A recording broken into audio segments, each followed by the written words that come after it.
Welcome. Today is part 2 of our study on shadow work. Carl Jung said, "There is no light without a shadow."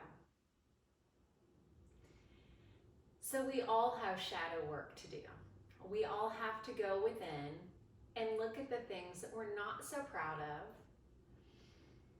And Carl Jung also said that a person's shadow represents their unconscious. All of the repressed thoughts from childhood and also from traumatic events in adulthood. Over 90% of our thoughts are unconscious. Yes. So we have self-limiting beliefs and self-sabotaging patterns that keep us from reaching our full potential.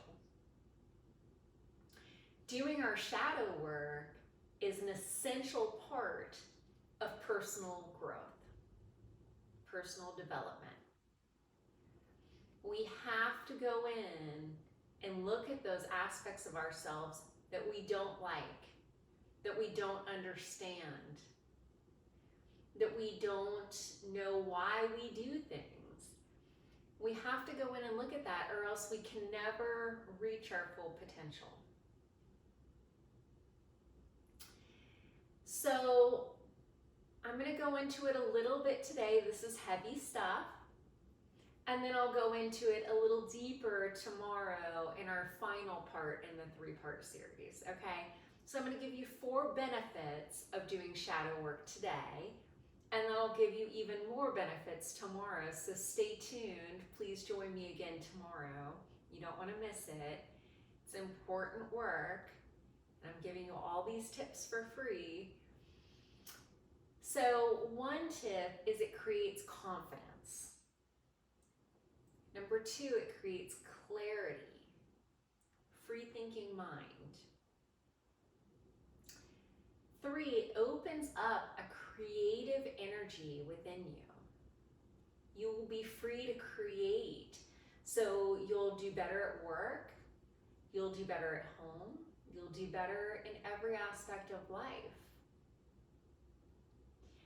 And number 4, possibly most importantly, you will foster better relationships, better personal relationships, intimate relationships, relationships at work, and with family members.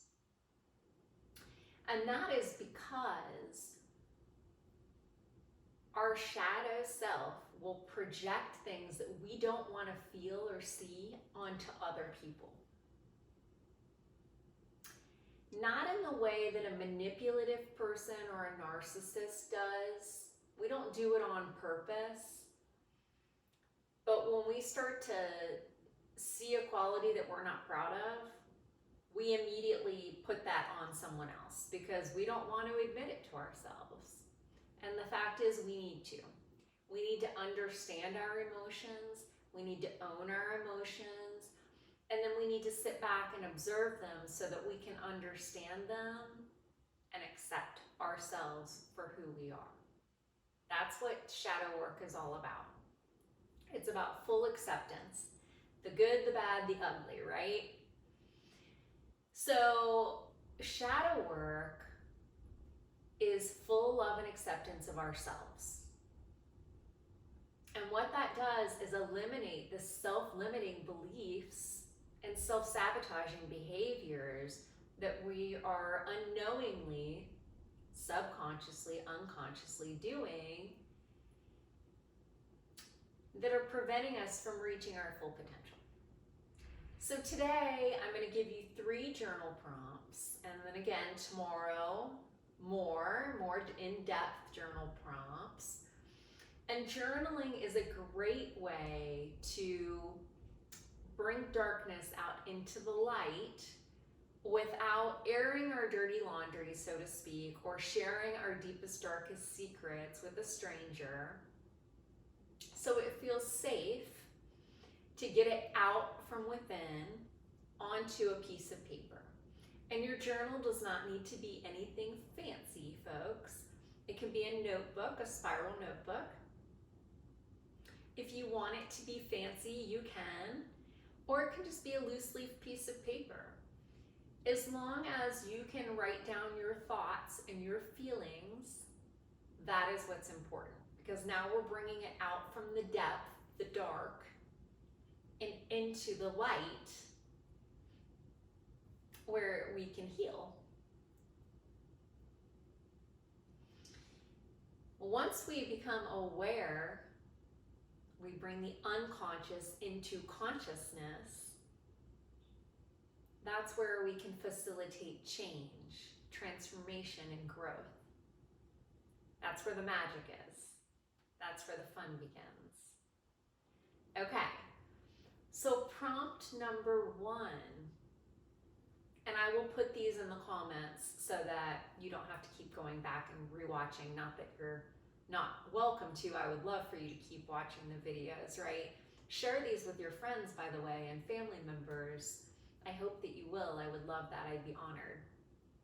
But I will share them in the prompt or in the comments as well. So prompt number 1, what emotions do I repress and why? Said another way, are you able to feel certain emotions more easily, and do you struggle with other emotions? So that's prompt number 1.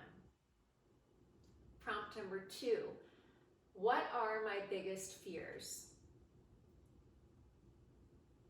And here's the kicker, where do those fears stem from?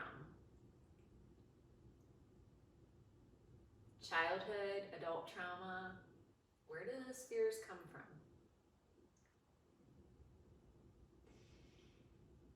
And finally, prompt number 3, when you're critical of someone else, are you able to identify similar traits that you're being critical of in yourself? If you're really, really honest, do you see a mirror of something in yourself that you're not really fond of? So start with those 3 journal prompts.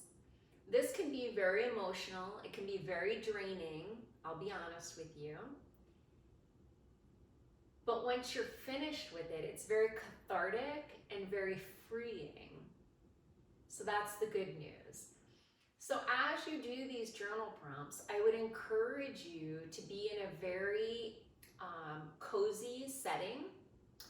Get yourself really comfortable, put on comfortable clothing, sweatpants, a sweatshirt, t-shirt, shorts, whatever you're comfortable in. Light a candle, turn on some relaxing music, dim the lights, you know, give yourself some space, quiet the inner critic. That's a big one. And then after you're finished journaling, maybe go for a walk in nature. Maybe take a hot bath. You know, just be really gentle with yourself, because a lot might come up. A lot of repressed memories and emotions. But when we do the shadow work, we will eliminate anxieties, fears, big stuff. And we're gonna, like I said, build confidence, create clarity, and enhance relationships. So that's my tip for the day. In case no one has told you, you are absolutely amazing. I'm so proud of the work that you're doing. Thank you to those who have subscribed. If you haven't yet, please hit that subscribe button. And I appreciate you all.